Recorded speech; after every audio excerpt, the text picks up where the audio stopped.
show. My name's Joey, and I'm joined by Paul. All right, mate. And Neil. Hey, guys. It's Groundhog Day. It's another league game, another league defeat, another insipid set of goals conceded, another pretty much identical analysis from us. Yay, bring it on. Yeah, strap yourselves in. Why in the same way that why are people still go to games? And this is a direct question for anybody listening at the moment. Why? What are you doing? But thanks, obviously. Should we do some moments of the week? Has anybody got one? Nada. No? Yes. Go on, Paul. Yes. Now, on Thursday, the main thrust of the game was for Coventry City fans to protest against their owners, who have driven the football club into the ground. It was all about Cov fans v the board. But there were a certain set of people who didn't really like this, and we like to call them selfish bastards from Sheffield. Now, there are two types of people from Sheffield. There are nice people from Sheffield who support Sheffield Wednesday, and there are arseholes, and they tend to support Sheffield United. Now, the main point of the protest was for Coventry fans to vent their anger, and they did that against the board. Now, the tactics they may have used may have been slightly annoying in the use of a whistle, which I appreciate was very annoying, but it was very effective. But as far as I was concerned, the Coventry City fans basically ignored the Sheffield United fans because they weren't interested in Sheffield United fans. But Sheffield United fans couldn't quite take this. So they started to sing pro-Sisu songs because they're a bunch of twats. And then, as the game went on, it got a bit more feisty. And in the 88th minute, or 80 whatever minute, we did a pitch invasion. None of the Coventry City fans went anywhere near the away end. They went towards the director's box, and that's where they protest. The Sheffield United fans couldn't quite cope with this, and they decided they were going to try and start a fight. And they were going to try and get over the netting and come towards the part of the ground where we were, with my mate's son, who's 10. And it's like, this had nothing to do with you. It was not about you. It still isn't about you. Fuck off. Today, in the Sheffield Star newspaper, there was another article written by a Sheffield United fan bleating about this. It had nothing to do with Sheffield United. Just accept it. It was nothing to do with you. Just fuck off. Because it wasn't about you, it was about us. And the fact, I would have thought 99% of other clubs would have accepted that. But you just know with Sheffield United, they can't quite do it. Why is that an accepted piece of wisdom? Because I've always been of that opinion, that it's a particularly classless set of fans. Basically, when you have a player like Chris Morgan, who then basically destroys someone's skull, and then you sing anti-songs about the guy whose skull got broken, it just defines you as a certain level of intelligence. And it is, I've been to Hillsborough many times. You go in the pub with Sheffield Wednesday fans. They're a great set of fans. You go to Sheffield United, you don't go in the pub around Bramwell Lane because the fans are arseholes. And I worked in Sheffield for a couple of years, and it generally fell on the fact that if it was a nice guy, you realise they're a Sheffield Wednesday fan. Don't know. It's a bit like walking into Hogwarts, and it's like, okay, everyone who supports Sheffield United automatically in Slytherin. It's just like, how do people know at birth you're going to be that much of a twat, that you're going to support that one team? It's just, and I've never met that with any other group of supporters from the same city where it's so defined. Like, all Sunderland fans are arseholes, but they all come from Sunderland. There's no other teams to support. I wonder whether for our younger viewers you could put that in terms of the Divergent film series. Maybe about half an hour after Neil's given us some witty repartee. Okay, no pressure, Neil. Moment of the week? I ain't got one. Is it a pure nada, or is it an absolute nada? Definitive. I didn't go. I didn't watch. I decided to go out and have a drink instead, which is the first time I've ever done that at a home match. Maybe that's a moment of the week in itself. I prefer my own life now to Coventry City. How was that's that? very sad. How do you reflect on that decision the following day? I was all right. Yeah, I didn't mind it. Well, because considering what happened as well, so there's just more excuses about why we didn't win, and oh, we were going to lose anyway, and people just focusing on stuff I can't really be bothered with. So no, I didn't feel like I missed out actually. And from the sounds of it, we didn't play particularly fantastically, did we? No, I mean, absolutely not. I thought it was a very strange game, but we'll come back onto that shortly, I'm sure. I'm going to take the Paul road here and say, I mean, in absolute pure Schadenfreude, my moment of the week was the second goal immediately following the protests. And now, a lot of people have made a lot of this and said, that one contributed to the other. I happen to think that's a load of bollocks. But there was a sort of quintessential Covness about the goal going in straight afterwards. It was really like it was scripted, wasn't it? For a club that's so tragically sort of beset by problems, that was exactly how that had to finish up. And like I say, I don't mean that in any sort of logical sense, more in a sort of cosmic ordering justice way of that was how that game had to go, wasn't it? Paul, you were there. Did you feel like it did have a significant contribution towards the second goal? No, Sheffield United were on top at that point anyway. Yeah. And I said to Pritchard with about 12 minutes to go, we're going to lose this 2-1. And he was like, yeah. I mean, they were just on top of that. I mean, we'd had a good spell, but basically equalising pissed them off. And they were just the better team from, we had one chance after we scored, I think, the one that sawed out dragged wide, and they went straight at the other end and hit the post, and then had a couple of other goal scrambles. That we can't cope with that. We don't have a defender who can cope with that, let alone 4 defenders. So no, I really didn't. When it went in, you were pissed off because the Sheffield United fans were all a bunch of knob ends, but you weren't surprised as in, oh, I didn't expect that to happen. It was like, yeah, I saw that coming. I think we'd have lost that game 2-1 even if they hadn't invaded the pitch. I just think that was the way that game was going to finish. Do you remember? But then again, I'm a Cov fan, so that's how I expect every game to finish. Well, yeah, true. Do you remember, this is ever such a slight tangent, do you remember when Nikita Jelavic joined Everton that January? I think he scored something like 7 goals in 2 months, and that 6 of them were all from an identical position. He was on the corner of the 6-yard box at the near post and stabbed them in. They were just the same goal over and over again. I'd be willing to bet that Billy Sharp's goals this season, all 14 of them, have all been that same thing, where he's had one shot that's been saved, and then he's not the rebounding because he's just a bit quicker-minded than the rest of the players. And that, I mean, amongst all of the other problems that we've got defensively, that is not the quickest to react. Some of the leaden-hoofedness of the players this season has been shocking.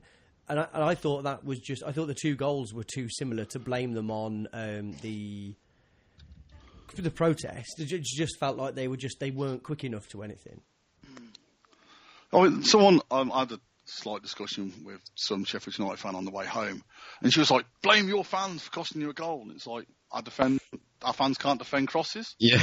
Like, at the end of the day, but they didn't invade the pitch before you scored your opener, which was pretty much the same goal. You crossed it in, we half-heartedly cleared it, you crossed it in again, it bounced to Billy Sharp in vast amounts of space, you put the ball in the bottom corner.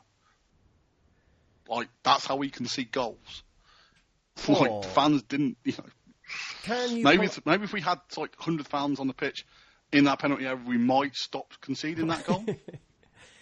Can you pull out any positives, or what positives would you pull out? I thought Reece Charles Cook was all right. I think people criticised him for both goals. I think it's quite difficult, as we said. Billy Sharp's basically had the first one. He's 8 yards out. He's Billy Sharp facing the goal, and the ball's coming to him. He's going to score probably 9 times out of 10. The second one, he point blankly saved a shot, and then Billy Sharp's again was 2 yards out, and he had a tap in. So Charles Cook was all right. I have a new barometer for if anyone ever goes, what's the least interested performance you've ever seen from a Cov player? I can go Chris McCann first half against Sheffield United. Because he was fucking abysmal. About it. Surely in its very unremarkableness, it has made it remarkable. No, at one point in the first half where we were under a lot of pressure, the ball came to him, and he had Andy Rose about 2 yards to his left, and he had about 100 metres of space in front of him. And it was a case of, we're under a lot of pressure. You're 28, 29 with a lot of experience. You know your job now is to twat that ball as far away from your goal as possible to make sure that we're no longer under pressure. And he misplaced a 2-yard pass to Andy Rose by about 5 foot. And Sheffield United got the ball again and had another chance. And it looked like the sort of pass where, I'm going to America. I don't give a fuck what's happening. Oh, no, I've given the ball away. Eek. And you were like, yeah, you really don't care, do you? You really don't give a shit. But I thought... And you were like... I thought for both sides, all of the central midfielders just continually did that. I thought that the game was sort of dominated by just really, really, really lax possession in really, really pointless areas, like sterile areas. Giving the ball away sort of effectively just back and forth to each other in the centre circle a lot of it. It's just, some of McCann's touches just belied a man who just didn't care. And I'm sure everyone go, no, he does. He didn't look like it. He just really didn't look like it. And that one pass was just at a point where you're like, you're better. I know you're better than that. I've seen you better than that. That's just a pass of someone who just isn't really interested. Because if you were interested, you wouldn't have done that. He did a couple of those sort of things, and it's just like, well, I understand. He's not going to be here in like 4 weeks' time. In fact, in 2 years' time, everyone go, can you remember we had Chris McCann? He was all right for a couple of games, wasn't he? Yeah. And it's the issue I had with his signing in the summer. It's a nothing signing. He's not going to be here in January. He hasn't, he's been injured. He's been in and out of the side. And you can tell that it's, Coventry doesn't really mean anything to him. It's just a paycheck until he goes away. That's fine. But we need more than that. And the other thing that's slightly annoying is, when he's on his game, he's one of our best players, and he's actually, on his game, going to be quite difficult to replace in January, which is what's frustrating about watching him sort of meander through a game. And then, the other positives were, we had a shot on target, it was deflected, and it went in. That was the main positive about that, because if it hadn't have hit the guy's foot under Paul Parker against Germany, it wasn't going to go in, but it went in. And... for about 20 minutes in the second half, we were slightly the better side. But that's clutching at straws. Come on. It's quite hard to... Basically, whoever didn't go to the Bolton game, the Sheffield United game was very similar to the Bolton game. In the first half, Sheffield United were probably a 6 out of 10 because I didn't really have to get out of first gear to be the better team. And we were about a 4 out of 10 because we're shit. In the second half, we probably got up to about a 6 out of 10.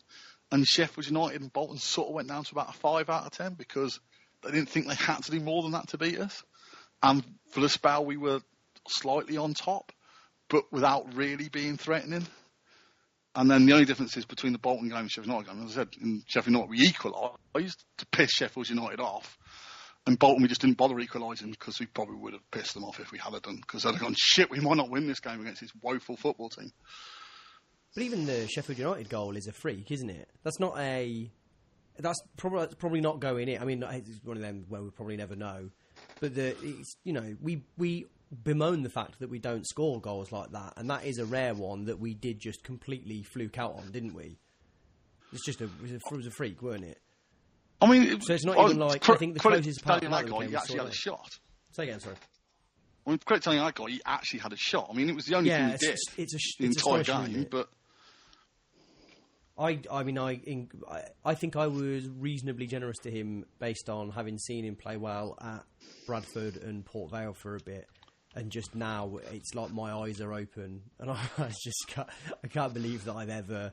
But I guess he did play those games all right. I don't. He's just a chronically selfish player who's looking for the spectacular all the time, isn't he? He's not. I don't think there's any sense of him wanting to play for the team. He wants to score high-profile looking goals, doesn't he? And he's nowhere near good enough, I would suggest. I mean, Andre Wright, I put up with the Sami Odoisi, is like he must have done about 50 step overs, and it's like you haven't taken a player on. You've just stood in one spot and done a step over, and then when you've tried to go past the guy's taking the ball off you, and people before kickoff were going, well, why are we still playing with Andre Wright, our guy, and Sordal on the wings? Because it worked against Port Vale away. And because it worked against Port Vale away, that is the team or the system that Venus goes back to when he's under pressure, because it worked at Port Vale, which was such an unexpected victory, and he thinks he's going to get that performance out of them again. But that front three have now played quite a few times together and looked awful every time I've seen them. And it's a case of maybe the Port Vale game, as we discussed at the time, was just a one-off when it worked. That doesn't mean it's the solution to the problems we have. And the fact we didn't bring on Jody Jones again or Carl Reid, it's like, well, where were you looking? You know, you've ended up with George Thomas up front on his own. He looked interested when he came on, but he's not the sort of guy you want up against Sheffield United centre-backs. You've left Sordell on the wing for the entire 90 minutes. Again, it's just... And to be fair to Mark Venus, he's come out and said, we need a manager. You know, there's no bullshit anymore. It's like, not even like, I can't do this job or I'm trying my best. It's like, we need a manager. And you're like, you're right, we do. And if you listen to Tim Fisher, we need a chairman as well. But, you know, it's like, that's where we are. And you feel really bad, like, because, you know, you want to criticise all of them. They're all a bunch of gutless arseholes who shouldn't wear the shirt again. But unfortunately, this is the situation we're in. It's not their fault. They're woefully inadequate. You know, they haven't gone out there to be disinterested or disorganised. It's just that's where we are. And it's like, we've lost 6 on the bounce. The next 3 games are all difficult. We could easily lose the next 3, and the Chesterfield game becomes absolutely massive. I mean, the most startling fact for me is Bury have lost 12 on the bounce. They're still ahead of us. They haven't picked up a point since September, yet we haven't overtaken them, because that's how shit we are. And, you know, we can, I said, pick the Sheffield United part again. As you said correctly at the start, we're just basically repeating ourselves. The players aren't good enough. The system, we don't have a system. The players don't look like they know what the system is. And some of the players you think, well, he could come on now and be interesting. We leave him on the bench. So, you know, Mark Venus has admitted he's out of his depth. It's like, Merry Christmas to all. But it's the worst squad I've ever seen in my time supporting Carver. I know that we can be prone to hyperbole, but I've given quite a lot of thought to it, and it just is. It is, and it's as well. It's easy to say because I don't think there's another squad that quite comes close to it for lack of quality, even at a relative level. So I mean, you know, worst squad that we've had for the level that we're playing in. But the thing that's really bored my piss this week is that before the Sheffield United game, I was like, I saw the team and I was furious. And then when I thought about it, I was like, it doesn't matter what team he's put out. It's just a shit squad, isn't it? It's just an awful... It's just the squad. Nobody has shone this season, bar Ben Stevenson and Biggie at times. But actually, Biggie hasn't had a good game for about 8 games or something. And I was just like, well, actually, it doesn't matter. And then something hit me. Actually, it does matter a bit, because a lot of the players that are playing are fucking lone players. You just think, at least if it's... Do you remember when... I think we always go back to this, so forgive us. But when Ben Turner came in, Ben Turner was crap for ages, but he played through it. He got the games under his belt. Why on earth isn't... Why aren't we playing Ryan Haynes? Why aren't we playing George Thomas? I don't get how... What is Andre... If Andre Wright is chronically awful, which he is, I mean, up there with the worst COV players I've ever seen, at what point do we go, well, what do we possibly get out of... There is nothing that comes out of playing him. But that we do. We're persevering with him outside of George Thomas, who Joe Cole last season described as being better than Maddison. Do you reckon he said that? Say again. Do you reckon he meant... I reckon he just turned up and he got all the names mixed up. Yeah, possibly. And he kind of got that right. But even if that is, even I that's a understand bad example. Yeah. That is a player that played for us when he was 16, someone who's come through that youth team with high hopes. And as well, he might be crap, but he might not be good ever. But I tell you how we'll know is if he plays games ahead of Andre Wright. And Jody Jones cost us a small fortune, I gather, for our level to actually sign him up, but can't get anywhere near the team. And you just think, but can you see who the options are and what you're doing instead? He's 19. Give him the games. We can't be any worse than we are now. We've lost 6 on the bounce. And yet, fucking Lewis Page and Andre Wright and Dan Aguiar, you just think... But you're like the 3 worst players as well. It just drives me insane. I mean, we discussed this, I think, last time me and you met up in person, was...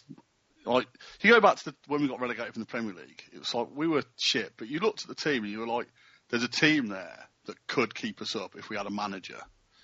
And you looked at that team that got relegated under Andy Thorne, you were like, yeah, bunch of kids, but we still had Richard Keogh, we still had Martin Craney, we still had Joe Murphy in goal. For the first half of the season, we had Djukovic.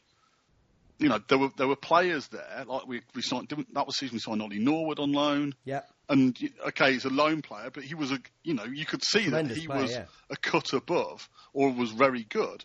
And then you look at this team, you're like, the defence is shit. Like, I wouldn't pick one of those 4 defenders if I had the choice. The midfield is all right, but he played Andy Rose as a central midfield in the midfield 3, and you were like, that's because you don't trust Biggie there, but Andy Rose isn't the person you want there either. It's like, that's just a fudge. But the midfield is sort of all right, and the front 3 is garbage. So I think we went wrong. I don't think it's all right at all. Actually, I think looking at the players, I think when you look through the squad on their day, when they play to their capability, a lot of them are just sort of acceptable. Andy Rose, last year, and I always keep going back to last year because that's the team that I was happy with. He just wasn't good enough for that team. Biggie wasn't good enough for that team. All these players weren't good enough. Ramirez on his day can be brilliant, but his day is 1 in 12 or something like that. What have I said, 12? That's really specific. You're probably not wrong. Right, though, yeah. but that feels the number. Feels about right, yeah. Yeah. It's just, I look at it now and you sort of think, and like McCann, he's a nothing player. Gadsev, absolutely nothing player. And when maybe he plays his best possible game, he would have made the bench last year. And that's when you start nudging your level up.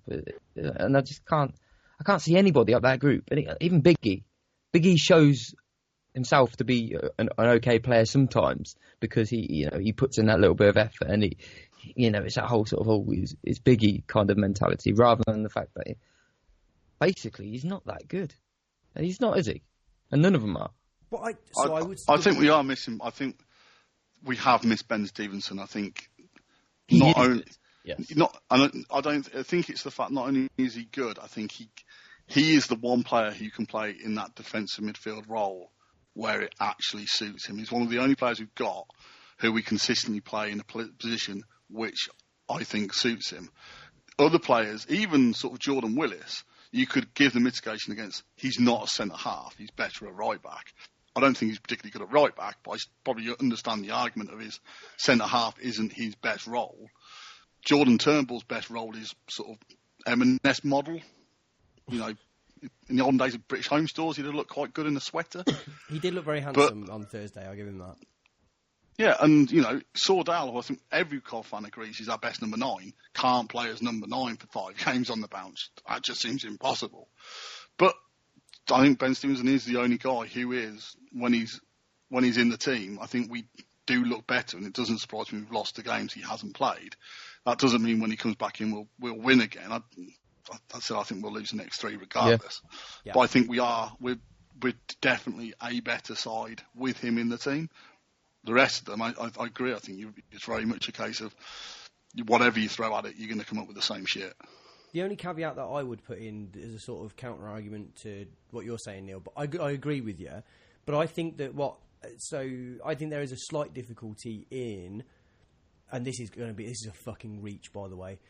Pogba this season has been criticised for not looking like an £89 million player or whatever.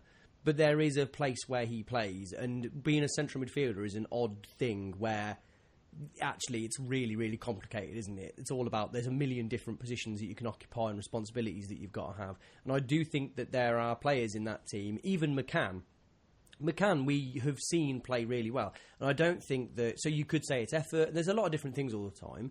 But also, dynamically in a team, you sometimes need to, one, be in the place where you want to be the most, and secondly, have players around you who can facilitate you doing a good job. And actually, if you don't have that, it can make you look like shite. And there's a strange, subtle difference between those two things, and it's John Fleck syndrome probably more than anything else, isn't it? There were times where I get that. Yeah. I agree with that. Actually, I think because, like you say, there's two ways of looking at it. So you've got players playing in isolation, which actually I think Ben Stevenson's done quite a lot this season, where he himself has been impeccable when he's played. But in some games, that's almost come at a detriment to the dynamic of the midfield, like you're saying. So it's kind of two things. So you can have 3 players who maybe not all playing perfection when they're playing, but somewhere along the line those 3 players work, and there's a nice sort of mix between them. and then you've got just individuals playing their own games, and there's no sort of cohesion between them at all. But you kind of by rights would want to put them all three of them in, and it's almost like the England thing back when we were desperate. Absolutely, we had those four: Lampard, Gerrard, Scholes, and Beckham. 4 terrific players, but nobody could ever fit them together. Mainly because they wanted to put Paul Scholes on the left hand side. But there's a whole combination of stuff, and I don't think anybody's really clever enough to figure it out. Especially when you've got players playing as crap as they are. Yeah, in England's case, somebody needed to be brave and drop one of the 4 of them potentially and fit someone in who would lock them all together. And the problem for us is that England had that choice, potentially. Obviously, that's incredibly complicated and a whole different podcast. But that we don't have that choice because of how phenomenally poorly the squad has been built over this summer. It makes the Presley squad, where he fucked up his chance of playing a back 3, it makes them look like fucking Brazil 1970. Or it's not. Not only just quality-wise is it low, it's also a team built a squad built almost exclusively through weird individualistic players who can't seem to gel or click with anyone else around them. And I think that as well as the midfield, I think it extends to the defence, because Jordan Turnbull almost refuse to believe that there is nothing there whatsoever. And I wonder whether if there is a left of a back 3 with Reeder Johnson next to him and a quality player, does all of a sudden then his ball carrying capability, maybe there's a world in which if we had last season's team and players and he slotted into it, you'd be like, oh wow, he's like the John Stones of League One. But does Chris Stokes help that? Well, maybe? I think hopefully, yeah. Eventually. But the strange thing is with Chris Stokes is that now I'm like, oh, we need to get him back fit because we need him to play as our first choice centre back. And you're like, well, we're going down. It's just we're fucking going down. Well, I think even Chris Stokes, he doesn't solve the main issue, and the main issue is the fact that our defence can't deal with the ball in the air because they're all a bunch of pick one of many words which you're no longer allowed to say anymore for political correctness. But, they're just not. You could see that with the second goal. It's all just a bit half-hearted. It's just the ball's in the air, and there's no dominance there. It's just pathetic. But you bring Stokes in, the ball's still going to go over his head because he's only 5'5". We know better to actually have in that big, strong centre half that we need. So, it'd be great if Stokes comes back, but I think we're sort of over-egging Stokes. He's still only, 24? He still hasn't played that much league football. Desperation. And I think that it comes down to that. It's amazing that sort of Kwame Thomas isn't more highly thought of because we haven't seen him. But it does get to that point where you're a better player because we haven't seen you prove us wrong than the players we've seen. And I think that's the other issue is we're not waiting for anyone. At times last season, even when we were flying, it's like we're going to be even better when Maddison comes back. You look at this team, it's like that's it. There's no one. That's the squad we've got. That's what did you two think of the prospects of Jimmy Floyd Hasselbank or even Gary Caldwell coming in? Neil, any thoughts from you? It just feels so samey and so simple. I feel like I feel like we need radical change, radical mindset change, and the idea of someone coming in who might struggle to articulate his thoughts and feelings as well as some. So I'm not even articulating myself well here, but Hasselbank, I've listened to him. I just felt like he fell into a job that the job was already done almost, and he just sort of saw it through. Whereas I think we need someone who is absolutely capable of working with something that's broken and at least finding a way to galvanise them and turn them into something that's at least a little not broken. And I wasn't. Beggars can't be choosers. If we came in, great, we've got someone who's actually a manager, there's some focus there, and that would be lovely. But, if we're trying to pick a manager who's going to change his mindset and change our club and change our fortunes, I wouldn't have gone for Hasselbank myself. I'd rather go with someone who, I don't have a name, but just somebody who's used to working under that level of pressure. So I'm very similar to you. People go, I haven't got a name. I can't name you who I want. But what I don't want is someone like Jimmy Floyd Hasselbank who, at Burton, he didn't fuck up. He didn't make them a brilliant team. They were a good team. He made them slightly more attractive to watch. But that think team he was did. already built by Gary Rowett. He went to QPR. And that might make it sound harsh, might it? People listen to it and think, oh, like, that's how he couldn't have done anything right then. But it's kind of, you've got to call it as you see it. And I didn't see it, like, I didn't see anything there to suggest that he'd put his own stamp on them, really. They were kind of the same team. They had everything behind them. And I didn't really see what he did with it. And at QPR, where he had to build, where he had to bring players in, apparently most of the signings he made were shit, and they've sacked him with a win percentage of 27%. And you're like, that's the comparison with Cov. That's a close challenge, isn't it? Yeah, because whoever comes in, they have to, from what we understand, we're going to lose most of the loans. We know that even if we kept all the loans, we need at least 4 or 5 players. Jimmy Floyd Hasselbank did his best work where he didn't have to do much. And when he did have to do a lot, he failed. And we need someone to come in and either have the Neil Warnock approach where it almost doesn't matter what players you've got because he's going to get some out of them, or you need someone who's going to come in and say, we need this big solid centre half, we need this. My other worry was Jimmy Floyd Hasselbank is Burton played a particular style of football, and that's what's got us into this mess. We're playing crap players who trying to play a particular style of football, which I don't think we're capable of. What I wanted to jump in and say was, I agree with you. Burton did play a particular style of football under Jimmy Floyd Hasselbank, Gary Rowett's football. And I would suggest to those who were arguing and saying, blah, blah, blah, that's not fair, Roberto Di Matteo won the Champions League. And if you tell me that you think he was the guy that masterminded that, then I'll believe you that Jimmy Floyd Hasselbank was the guy that catapulted Burton to the continued success. I don't think he changed anything. They had a really, really tight 4-4-2 with a really strong, solid strike partnership and partnerships all the way through the team. They were a team that knew how to play together. And actually, they played 4-4-2 at a time that, as Leicester proved, and a number of teams in Europe, that came into sort of vogue because of the way that the people were playing. So I think there were a number of reasons, but I don't think there's anything in his subsequent job at QPR, who, as you say, are a much, much more comparable club to us, that would suggest that he'd been a good manager. But I think that I can also understand people getting excited and thinking, anyone that can come in and do something. But I don't think that's what we need. I am also in the same boat as you two, outside of Gary Rowett, funnily enough, who would touch us with a barge pole, obviously. Who on earth is there? I'm at the point now where I'd contemplate taking like a real wild card, like Ryan Giggs or something like that. And again, I'm not saying him specifically because again he wouldn't touch us with a barge pole. But, you might have to. At this point, like I tell you what, it's a little bit like. Do you remember when we drew 1-1 with Preston years ago at their place, and it was because Musa was just tired, and so he just shot from 35 yards out because he couldn't run. I feel like this season is a little bit like that, where we're like, well, we're going down. So we could either try and pass it. We've got 30 seconds left. We could either try and pass it through the team and knock it in, or we could just have the maddest punt ever and just it's like a 1 in 100 chance and it might happen. But the thing is, you look at all the other teams.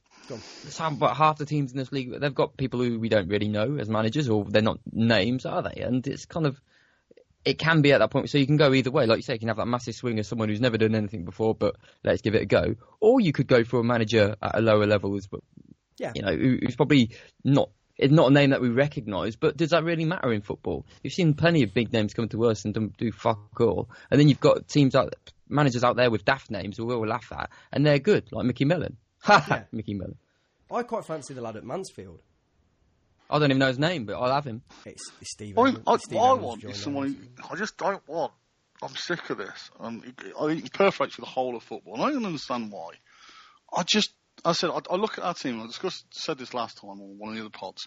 I don't see 4-3-3 in our squad. I've never seen 4-3-3 in our squad. So I just don't understand why we're persisting with 4-3-3, because we don't have a lone striker who can play as the focal point. Even I think I prefer Soldal to the other 10, but I don't think he's particularly a lone striker. It's sort of, lone strikers, rather people like Adam Armstrong, who are lightning quick and a lethal finisher, or, even like sort of, you can go away with it. People like Emil Heskey, who bring players into the game, like a bit like what Leon Best did, like, control the ball, bring players in.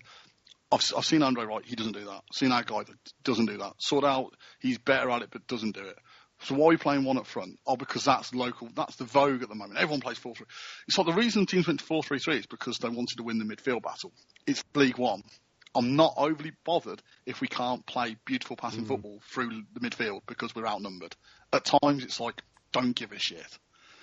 So it's like, well, what else can we do? What else have we got in the squad? And even sort of Stuart Linnell was like, well, why don't we go back to 4-4-2? It's like, he goes, well, his argument was like, well, you got George Thomas, but you wouldn't play George Thomas up front on his own because that's just fucking madness, even though we did. That's madness. And it's like, well, it seems waste to put him on the wing, so why not have him up front with Sordell? And you're like, well, that sort of makes sense. That's, there's undeniable sort of intelligence there that you're going to, because George Thomas won't play as a striker as in a number 9. He'll drop deep anyway to give you another man in midfield. Makes sense. You've got Cole Reid, who everyone agrees is a left winger, not a left of the front three, not a left of anything else. He is a left winger in the old-fashioned number 11. Give him number 11, shove him on the left wing, tell him what to do. He'll be fine. Right wing, you could try Lemares. You could even try Andy Rose as a right midfielder. Put Biggie and Stevenson in midfield and basically say, your job is really to sit, but if you want to get forward, you can do. So the old-fashioned, like, number 4, Ben Stevenson sits, number 8, Biggie, box to box a bit more. And you're like, that doesn't sound ridiculous with the team we've got. It's not brilliant, but it's sort of, okay, I understand that you're getting more and more players then into positions where they might actually be useful. And you're just like, that's why we won't look. Venus won't go away from 4-3-3 now, or 3-5-2, or 3-4-3 because that's the vogue. But it's like that's not. We don't have that set of players. It's like, well, you could get 10 bassists together. It doesn't mean you got a fucking band. It just means you got 10 bassists. You've got to start thinking about these are the players I've got. This is what I'm going to do with them. Instead of going, I want to play 4-3-3, and I'm going to put these players out on the pitch in 4-3-3. And if Daniel if Andre Wright's on the left wing where he doesn't look comfortable, and we're not helping him at all, but I'm playing 4-3-3, and I think that's the best. It's just like, well, no, let's actually think about this logically instead of going, I know what's cool. 4-3-3 is cool, or am I just mad? No, the only point that I'd pick out of that is I would go and watch a band of 10 bassists. I don't. But you're very you're an eclectic man, Joe. Yeah, I am interested to know the name of this band while you're on the subject. But yeah, I go down to watch 4-3-3 players who can't play 4-3-3. So I suppose I'm the same as you. Yeah, you're right. I get that makes you a sort of football hipster, I guess, in itself. Yeah, we're playing 4-3-3. It's actually 4-1-1-1-1-1-1, isn't it? In the way that they just don't link up in any sort of meaningful sense at all. Well, even 4 at the back's pushing it. We've got a goalkeeper and then a mass of people in front of him. Yeah, quite. Shall we move on? I think we probably shouldn't we? Paul. So just before we leave the Sheffield United game, yes, it was very impressive. The atmosphere the atmosphere was from the Coventry City fans. Considering the people went down to the front, there appeared to be no antagonism going on. It seemed like it was a good atmosphere. We stayed at the back, but we weren't against the protest. We were with the protest, but in our own sort of stood back. We're old men. We like to watch the game of football way. But I thought the protest was very good. It's made, it's got its point across. The pitch invasion, whether or not it cost us the goal, take that out of it. I think without the pitch invasion, we wouldn't have got half the press we did. We've obviously sort of, to some extent, Tim Fisher was going to go on CWR anyway, but it flushed him out onto TalkSport. And it indicated that, as we already thought, he's got no idea what's going on in the world. So I think from that point of view, whether or not I would support a boycott season ticket next season, I haven't really thought about it. It's just whether or not I do worry that if we step too far away from the club will just, and I know people think the club's dead anyway, but I do get concerned that as far as I'm aware, and as people who I know who know things tell me, CSU don't put money in and don't take money out. So if the fans don't go, the budget will be slashed. And I agree with those who say, well, if CSU put money in, we'll put money in. I understand that. But obviously the worry is that if no one goes, then they will just close the club. And the ideals of a Phoenix club, I think, sound great, but that's 9 years of your life before you're back in League One. Not with us. Well, we'd have 9 building years. Yeah, so you know what I mean. I think I get worried that we'll throw away the football club just to get rid of CSU. I don't think the football club is worth the sacrifice of getting rid of CSU. I think there must be another way before we get to that final point of do we walk away and let CSU kill our football club. I'd like to think that, and I think that's how we should be looking at it, is the fact that if we walk away, then CSU have won and they will kill the football club, and any Phoenix club will, it won't be the football club we've all supported all of our lives. But I think we are at a point now where things have got to go forward. What I would like to see is someone come forward and actually make a bid for the club. Yeah. I'd like to think that, there is someone out there with a bit of money who would like to splash it. But I think we are at a better point. I think the fans are a bit more united than they've been for a long time. And I think that protest sort of showed that. Yeah, I would normally be the first to gob off about people being on the pitch, but it felt meaningful. It did feel like it felt more composed. It didn't feel like a spontaneous look at me. I mean, I remember Crawley away on the first day of the season where people had got the absolute right to be furious, as I think all of us were, but that felt like it felt like the intimidation was towards the players, and it felt like it was kind of ill thought out and ill conceived. This felt very much more composed, if for want of a better way of, or at least preordained and kind of thought out. It didn't feel, I don't know whether it was watching it on Sky, and Paul, I would look to you for this.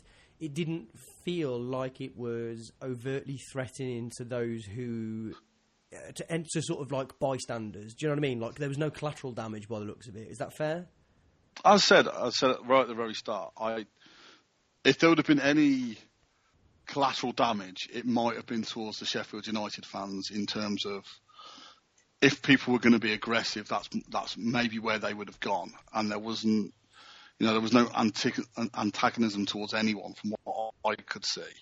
And I think it was the first time where you actually sat there and you just thought, I think 99.9% of the fans are all on the same side here, and I think that's, I said the whistling got a bit annoying, but you can sort of put up with that because, you understood why they were doing it. And I think things have got to the point now where I think what I don't understand is what their exit strategy is. I was just talking to my mum earlier and she was like, I don't know what happens next. And you're like, well, I don't know how we get out of this. It's the strangest position I've ever been in terms of football, because it's like, well, you almost, as I said, you can't be angry at the players because it's not really their fault. Like you know me, Joey, in the past I'd have probably hated half our team for the fact they're crap. I don't really care because it's just a fact of you're crap, but it's not really your fault. And it's the same with Venus. It's like you're crap, you're out, but it's not really your fault. You shouldn't be here, should you? No, and I think that's the thing, and I think that one sentiment of you shouldn't be here literally sort of seems to be focused at everyone from top to bottom within the football club. From Joy down to Mark Venus and the players, you're like, you shouldn't be here. We should have someone else, and we really should have better than this. And, it's how we then get better, and that's the hard thing, because as I said, and we had this when Gary Hoffman was interested. If we ever saw someone come out and go, I want to buy Sisu, I've made this bid, and they've said no, you'd be like, oh, okay, or boycott until they sell. That's fine. Like we're all going to sing on, we've finally got a leader, hail to the leader, we're going to do this to force them out. At the moment, we're sort of, well, we'd like them to go, we'd love them to go, but we don't know what the other options are. And let's not forget, 9 years ago, we were happy they came in because the club was very close to the brink. So it's almost that we can't just hope anyone comes in. What we need is someone with a bit of something about them, but we also can't carry on as we are because we're going to go down. If we go down, we're going to have gates of like 2,000. Well, yeah. But, I mean, this season we've already had a gate of, 1,200 or something, haven't we? It's not even... I was amazed that so it was 8,000 was the number that was quoted on Thursday, but I'm not too sure how close that was to the truth. Question for both of you. Neil, have you made any sort of decision, or are you sort of veering one side or the other about whether you'll renew next season? I wouldn't have thought so. Sorry, go on. It's just not... It's kind of not worth the time at the moment, the way I feel. It's like Paul says, there's no sort of indication of what their plan is. And I kind of feel like it's also a distraction from what I really care about, which is just watching and analysing the football. And that's really all I ever do this for. I just want to go to football matches and watch football. And we didn't have this distraction last year because we were winning. And it does make me wonder, like, what would have happened if we were winning 4-0 the other night? Would that protest have taken place, or would we just have been distracted? Now, I'm not saying it shouldn't have happened. I'm just saying I prefer life a lot better when we're winning games of football. Yeah. And then as soon as we lose a game, this sort of rears its head again. So that side of things just frustrates me. But I guess the hardest part is listening to Tim Fisher, or at least reading what I believe he said. And there's this one quote going around, and I may be misinformed, so I don't know if he actually said this or not, but around there's a sort of a difference between the fans and the club, where we want success and they want something along those lines, where apparently because we want success, that's at odds to what Caesar would look at. Now, did any of you two hear that or read that? What I read was that there was a difference, but it wasn't the fans and the club; it was the owners in the club. That was a very strong point that you made that I actually do agree with. It was about the only thing that he said that I agreed with, and what he was saying was the business is the one that spends the money on court cases, and the business is, are the owners. But the football club is the football club, and that effectively, if you are, there's a number of things that he pointed out that he was saying. If you do this, you're not hurting and in a weird way was quite, whether you believe him or not, I actually do, because I think this is the whole thing with the court cases. It's just a red herring. I don't think that comes out of football club money. But anyway, but he was saying that actually there's a lot of stuff that people are talking about doing that isn't like helpful to the club. It's just sorry, not even helpful to the club. It's actually damaging to. It's not damaging Sisu. But that was about the only thing that I sort of nodded my head at. The rest of it I thought was the most grotesque political spin that I've read in quite some time. I was quite contemptuous of pretty much everybody, and talked to the sort of the media about us as if we were fucking stupid, which I think is pretty unforgivable. It is, and we've had this all along, though, haven't we? And I think what gets me more than anything is that the idea that people who are in charge of taking this club forward and maintaining this club, when they've got no concept or no sort of desire to achieve success in a football sense, where that is not even part of their business plan. And I know you can't have a business plan based around it, but at least acknowledge that is probably the key to any sort of success. The fact that that's not part of their end game is just, it makes me feel sick. The idea that because it's the only reason we go, isn't it? To go and watch Coventry City win football matches. It's the only reason we turn up. If someone says to you, "Oh, you can go and watch Coventry City till the end of time, but we're going to be shit till the end of time," I'd say, "See you later. I'm off." I'd have said that. I'd have said that 10 years ago. Yeah. Well, exactly. But if there was like this idea that if someone magically said, "Look, we're not going to get any better, but you'll still have a football club," some people will say, "Okay, well, I'll go then. It's all right." I wouldn't. I do it. Watch football because I want Coventry City to win. I want joy because it makes me feel good when we win. When we lose, I don't feel so good. Well, yeah, and it's meant to be competition, isn't it, as well? And at the moment, there is no competitive element to it when you're just such a poor walkover. Right, anyone? Well, sorry, go on then, Paul. Sorry, yeah. There is part of you, or part of me, which is like, not that easy to. Yeah, I understand. I'm not sort of sort of agree 100% with what Neil's saying, but also it's just the fact that I don't want to turn my back on it. And it's like, I sort of understand where Neil's coming from about the protest, whether or not we were winning, would there still be protests, and the fact we're losing there's the protests. And it's like, well, it's basically a chicken egg thing, isn't it? There's protests because we're not winning. We're not winning because the owners don't invest. The owners don't invest, so we don't win, so people protest. And it's just, well, it comes back to, like someone said about, we got kids on the pitch. And it's like, well, the reason we got kids on the pitch is basically because the board haven't given the club a lot of money to invest. However, if you look at it from, say, us three we own Lamptey Incorporated, and we went and bought a restaurant, and we let someone run the restaurant for us, and we were like, okay, we're going to put in a bit of money to sort of tighten it up a bit at the start, which is basically what Sisu did, and we're going to invest a little bit of money, and then after about 5 years, us three are all shit, so like now you're going to have to be self-sufficient. Restaurant, you're self-sufficient. And the restaurant it's run by, it's like the worst chef in the world, and people stop coming.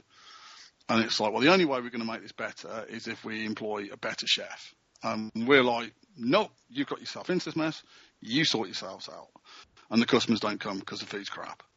And it's a bit like those 9 years of, I don't really want to engage your analogy because I'll ruin it for you. There's that 9 years in the case where the Lamptey Show Incorporated were actually calling the shots. They're the ones making the decisions. They were stifling the chef every time. They were taking his ingredients and sending them off to farm food. So we've caused the chef to be shit, but now we've turned around and said, we've basically said, but you've also got to, and the fans are quite right. I mean, if we filled the Rico, and this is an undeniable truth. If we filled the Rico every week, we'd be the richest team in League One, because that's how League One works, is you get your money from the revenue of people who go. So if we filled it, we got 28,000 every week, we would be able to have our pick of League One players, because that's how it's designed to work like that now.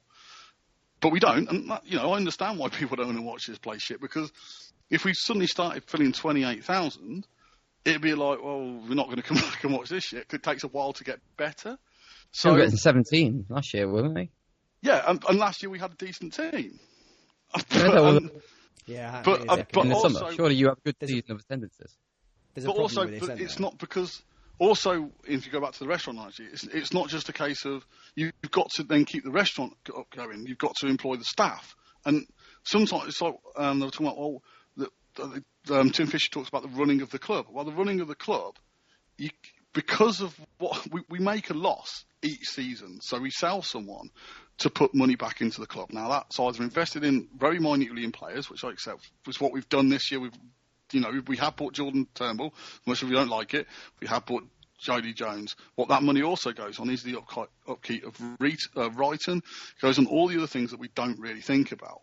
Now, don't get me wrong, I'm not justifying what Tim Fisher's saying. What I'm saying is the football club basically sees to have gone, you're going to be self-sufficient. And we're not self-sufficient because we're shit. If we were a good team, we probably would be self-sufficient. But we still have that point where we have to sell our players. The question is, where do we go from here? If Sisu aren't going to invest, then we're going to continually dwindle gates and we continually get worse, because they've said they're not going to invest any more money. So we're in this sort of downward spiral. Well, the only way that downward spiral will end is if Sisu sell up and someone puts some money in. But as we discussed last time, it's not just a case of throwing money at it. And it's a bit like the Wrighton thing. If you actually, basically, Wrighton's only got 2 football pitches. Wrighton is out of date. It's no longer fit for purpose as a League One football club's training ground. Wrighton's no longer fit for purpose. It was built in the 60s for the 60s. It's basically, no, it's not what we need. Apparently the last 5 managers have all come in and said, we need, you need artificial pitches, you need an indoor pitch, you need more than 2 football pitches, you need this to be a League One standard training ground. Wrighton's past its best, which I understand, so if someone tells you that, you're like, I understand what it's on. But then the other thing in your head is, well, where you're going to move to. I don't want you to sell Brighton. As much as I understand this argument, I don't trust you fuckers to sell Brighton to move us somewhere else. My worry is if you sell Brighton, we're going to be training at the park. So, because Caesar have lost they've lost everyone's faith. So even things like that, which sort of, if you think about it logically, makes sense, because Caesar have completely fucked everything up. You're like, I don't trust you to do it. But why? Also, why would you invest in a new training ground if you're not going to invest in the team? Because it's the team. The team's popular and winning. You get the 20,000 people there who will then generate the money to buy the new training ground. It's just, we're on this downward spiral. My worry is, it's like, if I stopped going, I'd probably, it's fucking easy, isn't it? Once you stop going, you just do other things. And once you stop going, you might not go back. And it's like... Sorry, go on. No, it's just, I was talking to Pritchard about it. So, well, the day you stop caring is the day that there is better things to do on a Saturday. And it is, you get down to that point where it's like, we've lost 10,000 fans. We stopped by winning last season. We still didn't get up to 23, 24,000. We were still sort of stuck at about, we got 17,000 on the big gates. Majority of gates, even when we were top, we're only getting 14,000. Not bad for League One. No, it's not bad for League One, but it's... We always said if we were top, we'd be filling this place. We were top, we didn't. We were top 6, we didn't. And it's just sort of because those people, fair play to them, have got better things to do with their lives than watch commentary, because they've, that's what they've done for the last 5-10 years. This is why I asked Neil the question earlier about how did you find it when you weren't there on Thursday. I think you're right, but the problem is it's weird. What you've got is this really, and it's in line with the sort of irrational nature of football fandom in the first place, but what you've got is this fear, almost that, and I'm going to ask you to lie down on the chaise longue for this, that actually, if you open Pandora's box, you'll find that what you've done is almost effectively, and obviously it's more complicated than this, but almost wasted all them years, because actually, fortunately or unfortunately, this season for me feels very much like that year where I've peeked behind the curtain and I've realised that there's a whole world out there. And that I don't have to... And the bit that I love going down... I love meeting up with you on a Saturday. I love going down to the games and the sort of the day of it. But increasingly, just fucking Twitter and fucking the games themselves, which is the main bit of it, isn't it? Is going and watching the team. But just everything else that isn't the sort of the camaraderie and seeing friends and the social element of it... it's not just bad because it's always been bad. Now it's heartbreaking. It's like it's too painful now. And now, the weeks that I haven't been to home games, bearing in mind I've got a season ticket that I'm effectively just sort of running down, the home games that I've not been to, when I've ended up looking at the scores, I've thought, thank fuck I didn't go. I don't know how much more I can take. And I think that it is an interesting thing about what happens if you stop going. Yeah, I think I don't see that we're going to pick up anytime soon, and I think it could be a long terminal decline. But it's a bit chicken and egg, isn't it? Is you think I agree with what you're saying about the sort of what happens to the funding of the club and giving up on the club and everything. But it's a little bit like saying I'm going to stay with my girlfriend who beats the shit out of me every week because ultimately I feel like she's a good person deep down. There's got to be a point where for both of you just got to kind of stop. And sorry, that's very crass for me to compare that to a domestic abuse relationship. No, it made the point. Yeah, oh, no, I get what you're saying, definitely. But the thing is, I said to Pritchard when we were talking when we came out of the ground, it's like, there's no rational reason that I left work early last Thursday to go down and watch a game that wasn't live on TV that I knew we were going to lose. But the thing is, the day I don't do that is the day that I don't go, because that's almost how it has to be. Yeah, it's like it's a whole identity change, isn't it? Yeah.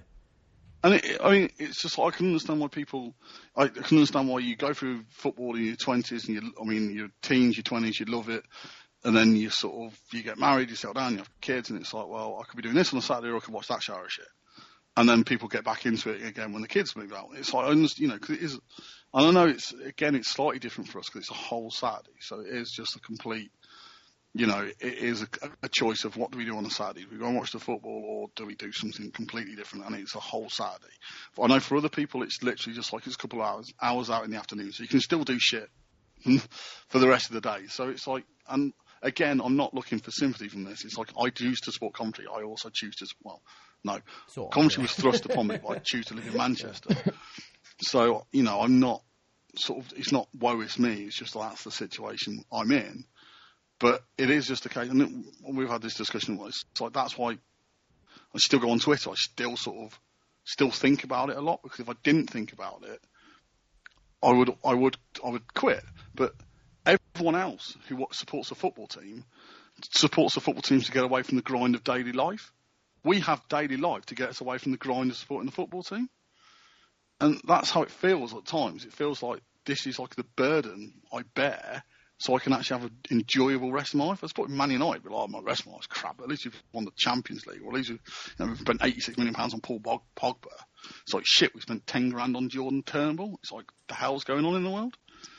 But I think it's just like, as I said before, I think what really nailed it was when we went to Barnsley and you and Laurie were losing your shit, and I was laughing, because if I didn't laugh, I would quit, because it's just too painful. It's, you know, when was the last time we actually went to a game and enjoyed it? I can't remember. You know, we're getting on for earlier this year. Well, we were in December. But the last time I actually went to a game and thoroughly enjoyed it, we're probably talking about January. Yeah. And yeah, it's like, if you wouldn't, you know, there's nothing else you'd do. It's again, discussed it previously. It's like, it's irrational. If it was a shit film, you know, I watched Michael McIntyre for my sins on Saturday night. I won't do that again. And that was sat on my own sofa without having to do fuck all. And I wouldn't do that again, because that was painful enough. I'm going to drop this in, and then I'll let you two wrap up, and then I think we should probably call it a night. But funnily enough that you reference Barnsley away, there is a sort of trilogy of games now that are sort of, that I felt differently about, that have sort of, you know, brought me to this position. And it was Barnsley away, and then Fleetwood away earlier this season, and then Oxford away.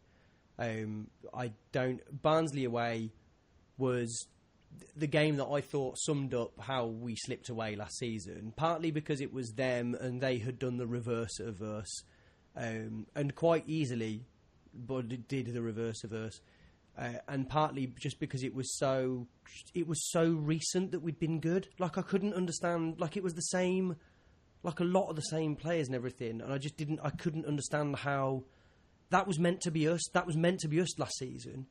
Everyone else gets their go, and we've had to wait longer than anyone else. But that should have been us. That we had it all. We had it completely in our own hands. And not only did we blow it, but we fucking blew it. We didn't even get the playoffs.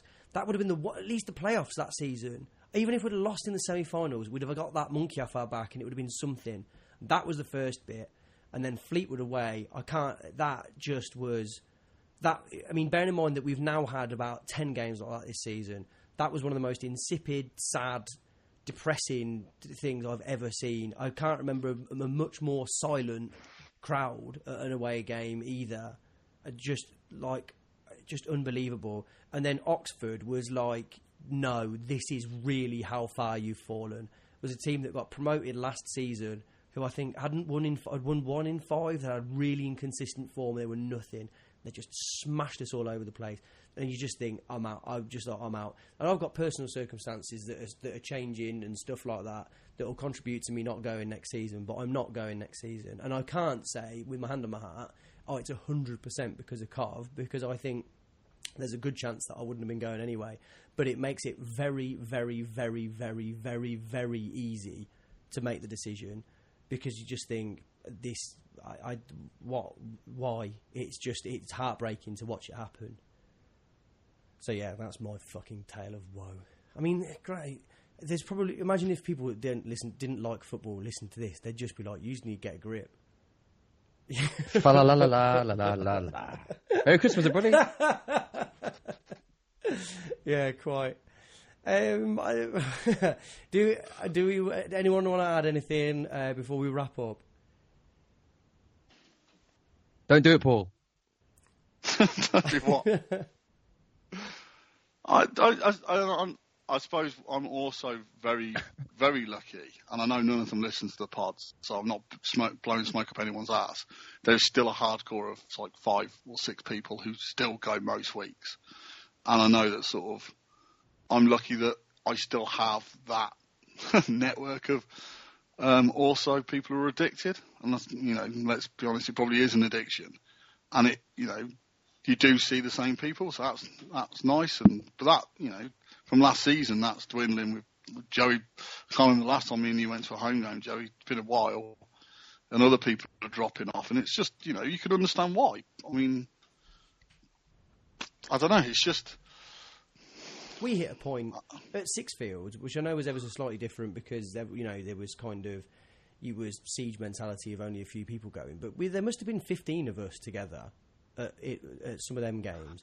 And now the group that's at Larico is what, maybe 6, 5? Yeah, I just think, it's difficult. I just, as I said, it's just difficult, isn't it? Because I still love it. I mean, we were shit against Sheffield United. The first goal went in. I turned to Pritchard, he was talking to Andy. I think Jez might have been paying a little bit of attention. Turned to Jimbo just went, what the fuck happened? It was like, so out of about 6 or 7 of us, only 2 of us saw the goal. And you're like, that's not normal, surely, to sort of only have 2 out of 7 people watching the game at any one time. But it's sort of, we are just there out of duty. And I know people I know that sort of we have that, because we went to Sixfield, people sort of have different opinions of us, and we're sort of seen as people who supported season and all that sort of jazz. And it's like, and I know other people who didn't go to Sixfield lost out on that season, so it's just, we're all sat there and we all want the same thing, and we've all wanted the same thing since for as long as we can remember. We've always wanted a successful football club, and it's really hard to watch that football club that, we all do love in our own way, go the way it's going. And I said I watched the protest and it was like, that's great, they've done it in the right way. The pitch invasion has got us all over the news. They've done things correctly. In the modern era of Twitter, it's really easy to get that message across. They're getting lots of support from former players, and the story's out there, and we've got crap owners. The only way we're going to solve the crap owners is if someone comes in and buys us. But there again, you've got people going, oh, I'd like us to be bought by Red Bull. And you're like, that would kill it for me in a weird way. Because it's like, we're just a part of someone else's brand. And I'd find it weird if we were Man City, because it's sort of, you're just part of the Etihad brand. That's what you are. You're a football club, but basically you're a subsidiary of Etihad. You're at their whim. You're basically their plaything. You're just the same to them as New York City and Melbourne City. Isn't that a bit overly romantic? Considering where we are in 2016 and most clubs are pretty much owned in some form by a conglomerate. But isn't that what football's... It's not. We fashioned that out of our own... We've kind of created this mindset of it. But America, they've got a completely different mindset, haven't they? A different culture towards sport, and they don't seem to mind. But also, the American sport's completely different in the fact that anyone can win, so you can be shit for years, but you've got every... Like, I don't know, sort of, everyone, Leicester did it, but Leicester did it with... They didn't spend the billions of Man City. They still spent a hell of a lot of money. And, it's still sort of... And I know, to some extent, it's going to sound really strange, being shit, but being shit without billionaire owners is sort of still sort of holding on to what football used to be like. And it's just, we could be bought out by Red Bull, and, we'll be Red Bull Coventry City, and we'll build a 70,000 seat stadium, and we'll be wonderful, we'll be running the Champions League. And it'd be like, yeah, and you're just like, but we sold our soul. And I know everyone sold their soul. I know that. But I don't want to sell a soul. But I don't think there can be any other way. And it's make believe. It's money. It's just and it's like someone. You remember Rangers won the title, and they bought the title because they basically outspent everyone. They did it illegally. And someone will be like, it's a bit like betting on the horses. but then you're finding out that sort of one of the horses is doped, and you're like, but that's what football is. Man City are doped. It's like the Tour de France when Lance Armstrong won it. It's like all the teams in the Premier League are doped to some extent. It's just some of them are better at it. Like Sunderland are shit at being doped because they're still £70 million in debt and they're still fucking crap. But at the end of the day, they've still had hundreds of millions of pounds pumped into them, which wasn't their money. It's not from Sunderland. It's not, the hard on the people who went to Roker Park, making them, giving them £120 million. It's some American guy and Sky who's given them hundreds of millions of pounds. And you're like, well... But that's what's needed, isn't it? If that's what's needed to allow you to succeed and to have those moments that you actually want to go and watch football for, like you say, Leicester had to throw a load of money just to have those moments, and I'm pretty sure none of those fans give a monkeys. They've had that now. They've got that joy, and we can sit here and live through the banality of being a competitive footballer for the rest of time. Or if someone comes in with a bit of money, throws it, and gives me a nice day at Wembley, I'll take that. Well, we could still have our nice day at Wembley this season. Not that I think that would solve it, but if that is the magic formula, then I'll take it. Right. But the thing, if we don't know. I mean, the thing is with even things like Leicester, we don't really know what the end story is, because the Thai people could get bored in 4 or 5 years and pull out, and you could have the Portsmouth thing, and you're almost on this sort of up. You're at the whim of one man, basically. And I know sort of football's always been a bit like that, where the chairman, but it's like a Chinese company buying the club and then sacking Gay Rowett because they want to get Zola's autograph. And it's like, that's just not... I don't want to be part of that. I don't want to be part of what we've got. Like, don't get me wrong, I don't want Coventry to be shit, but I also look at teams like Birmingham and Villa and all those other clubs who've had like big owners come in, and you're like, you're just as fucking crap as on higher league, but you're just as sort of fucking disillusioned with it as I am.